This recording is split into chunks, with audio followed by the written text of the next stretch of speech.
لنډ وخت وروسته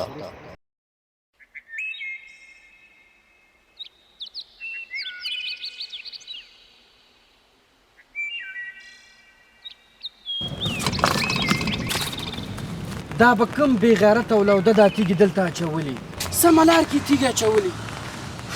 ته صبر د جومات امام ته ورځم ورته وایم مولوي صاحب مانځه نه بعد د خلکو ته ووایه اعلان وکړه چې دلته دا تیږې نه اچوي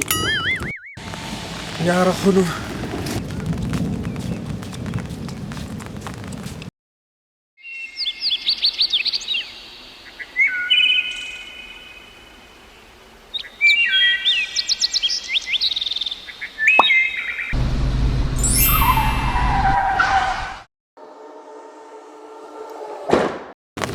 مړه شکر چې ګاډی یم بچ دی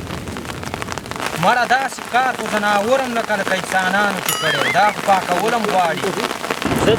دې کان پسې ورځمه چې دا خو ستا د کور مخه ده دا خو باید پاکه کړي یا الله یو خو باران دی او بل لاره بنده ده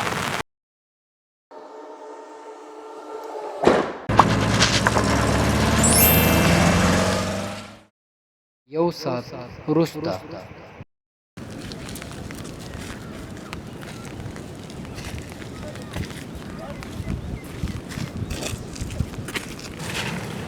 په سمه لاره کې دا تیږې او دغه ګندګي اچولې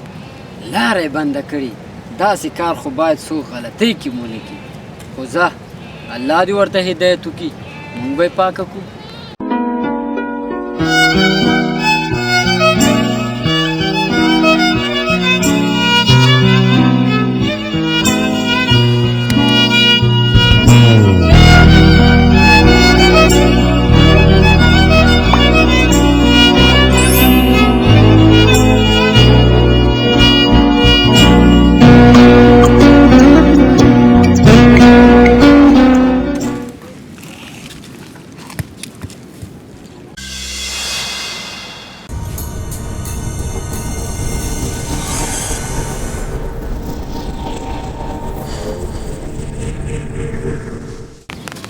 په دې دسمال کې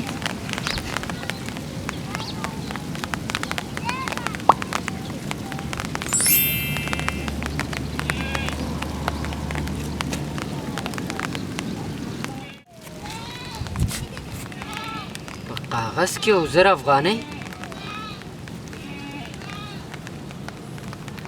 السلام علیکم دغه تحفه زما له طرفه تا ته ډالۍ شوه په دې خاطر چې ته یو روشن فکره انسان یې د انتقادونو پر ځای دې د ښه فکر نه کار واغسته او دغه لاره دې پاکه کړه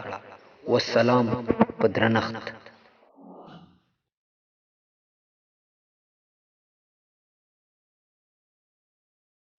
که غواړئ چې په ټولنه کې بدلون راولئ نو شروع یې د خپل ځانه وکړئ تر څو چې ځان اصلاح نه کړو نو په ټولنه کې مثبت بدلون راوستل ناممکن دي